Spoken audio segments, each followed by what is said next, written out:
selesai ada tulisannya. Oke.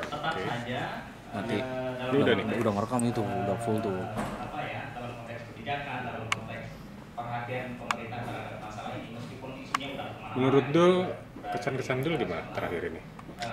Cukup apresiatif. Masih diperlakukan sebagai warga yang mungkin tidak mendapatkan hak-haknya sebagai warga negara sebagaimana telah dijamin oleh konstitusi kita, Undang-Undang Dasar Negara Republik Indonesia tahun 1945.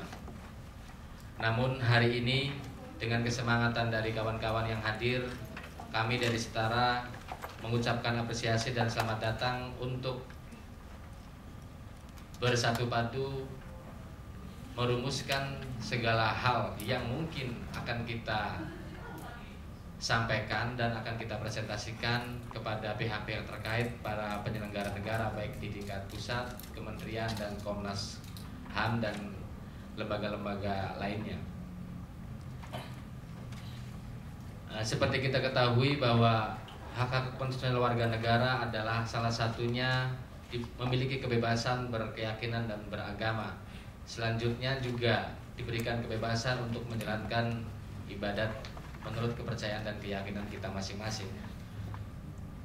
Namun konsentrasi dan intensitas beribadatan kita hari ini masih menemui kendala-kendala, bahkan justru kita seolah-olah menemukan ruang sempit sekali di negeri yang begitu luas ini. Padahal kita adalah sepakat dengan falsafah Pancasila kita, dengan falsafah Bhinneka Tunggal Ika kita. Namun hari ini apa yang menjadi falsafah kita hanya sekedar masih slogan-slogan semata, belum sampai ke dalam aplikatif.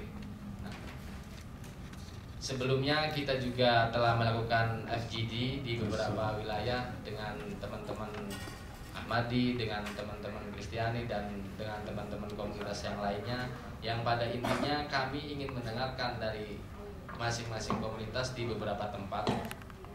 Namun kemudian dirasa bagi kami masih memerlukan penyatuan energi lebih, sehingga memerlukan adanya konsultasi nasional ini.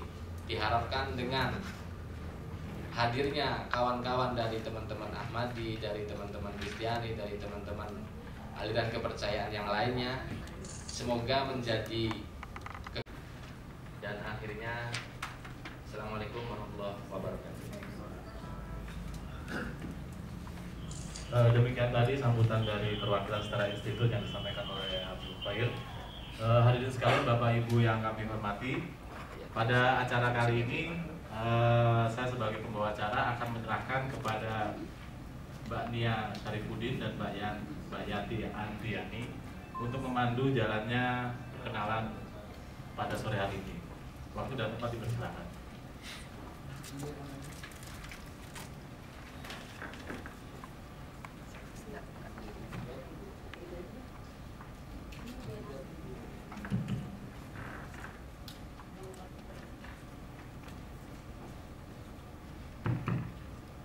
Selamat sore. Sore. Bagaimana rasanya?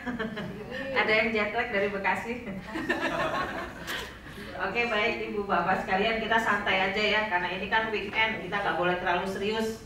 Ngadepin FPI aja udah terlalu serius kita. Jadi di sini ruang-ruang yang harus kita bebaskan, tapi bukan berarti kita nggak serius. Pekerjaan kita sangat serius. Santai, yang dibebaskan sebebas-bebasnya untuk kita bisa curhat, bisa memikirkan kemajuan-kemajuan yang harus kita lakukan bersama, bukan untuk kita juga sebetulnya, tapi untuk kemajuan bangsa kita. Baik, tadi seperti yang disampaikan oleh teman Setara, mungkin Bapak Ibu sudah menerima undangan semua, tapi saya mau refreshing sedikit ya. Kita lihat supaya sebelum ke perkenalan, wah ini nggak kebaca nih, gimana caranya? Paling nggak kita memang sudah melihat berbagai peristiwa. Kita bukan orang yang tidak pernah bertemu sebetulnya, benar nggak? Ada yang ketemu di depan istana, ada yang ketemu di Manislor, ada yang ketemu di mana-mana gitu. Kemarin saya ketemu sama si Akang korban Cikesik, belum berapa lama ya, terus aja gitu ketemu. Tapi problemnya kita juga tahu bahwa ada kemajuan sedikit, tapi kemunduran yang lain juga masih perlu kita kerjakan. Oleh karena itu, kita biasanya gerakan masyarakat sipil melihat pekerjaan-pekerjaan itu harus terus dipersempurnakan istilahnya ya. Dan yang paling penting bagian dari pertemuan ini adalah bahwa perjuangan benar-benar harus berdasarkan, walaupun kita dalam konteks mendampingi, tapi kita lebih akan merasa senang, tenang, dan merasa teramanatkan kalau kita lebih banyak mendengar dari perspektif pandangan-pandangan para korban. Di sini yang hadir ada korban, ada yang berkorban. Pokoknya kita semua hadir di sini dengan satu itikat baik, ingin menghasilkan sesuatu untuk kemajuan advokasi, kemajuan masyarakat kita juga dalam memahami konstitusi dan lain sebagainya. Nah, sudah pasti tujuan pada pertemuan hari ini kita ingin merumuskan sebetulnya sebuah kebijakan bagi negara untuk pemenuhan hak-hak korban. Konstitusi jelas, undang-undang beberapa ada yang bagus, ada yang enggak juga gitu. Ini gimana? Tapi kita kan nggak boleh melihat undang-undang, yang harus kita pegang itu sebagai kontrak politik kita bernegara adalah konstitusi ya. Dan yang sebagai orang yang concern untuk sama-sama memperjuangkan. Sehingga kita apa yang kita hasilkan nanti mungkin dalam bentuk kertas posisi atau apa ya disebutnya, apakah petisi atau apa aja lah, nanti kesepakatan kita dalam proses itu yang akan menjadi satu kertas ajaib kita untuk selalu kita bisa berbicara dengan siapa saja, presiden, polisi, siapa, jitomang juga boleh. Pokoknya itu saja. Jadi kita cari itu. Yang kemudian yang paling penting kita sudah saling kenal, tapi akan lebih mengakrabkan diri. Kalau orang Sunda ada pepatah tuh ya, nu jauh orang deketkan, yang jauh kita dekatkan, geus deket orang deket. Jadi memang kita itu memang harus saling mengenal satu sama lain. Untuk bergaul antara perempuan dengan perempuan yang ya kita akan bicara apa adanya sekarang ini, karena ini forum membicarakan yang semestinya yang ada atau fakta ini. Kita akan membicarakan faktanya ini, bahwasanya dari komunitas Syiah itu sendiri, kalau ingin anggap kita kalau ada hal itu kita melakukan untuk apa? Untuk melakukan ini supaya adaptasinya kita lebih erat lagi dan ingin menunjukkan bahwasanya Islam itu adalah damai, karena itu yang kita harapkan seperti itu.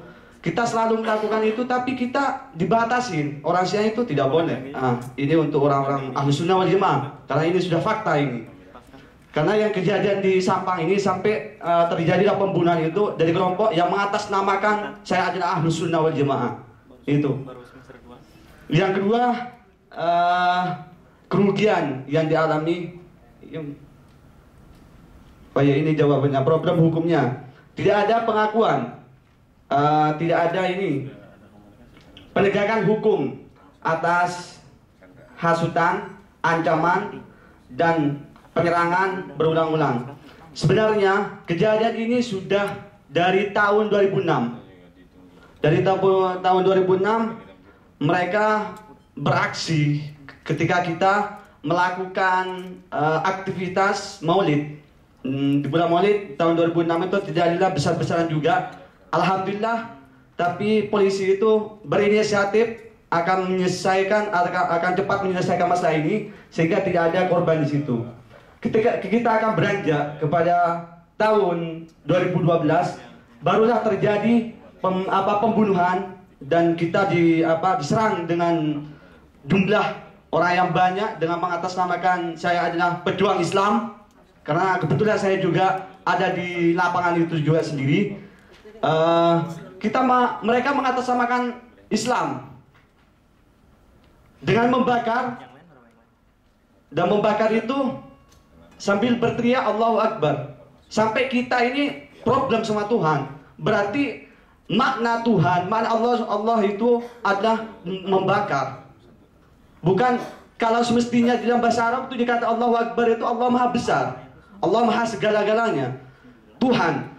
Ketika orang yang mengatasnamakan Ahlus Sunnah wal Jamaah, saya adalah pejuang Islam, yang melafalkan dan membakar rumah orang-orang yang sama sebenarnya itu adalah Islam, tapi pemahamannya yakni adalah Syiah, pemahaman mereka melantunkan Allahu Akbar Sampai kita problem, oh jangan-jangan Tuhan ini bermakna pembakar ini. Oke, yang berikutnya saya mintakan kepada teman dari SIMAS, Mas Ahol, silakan.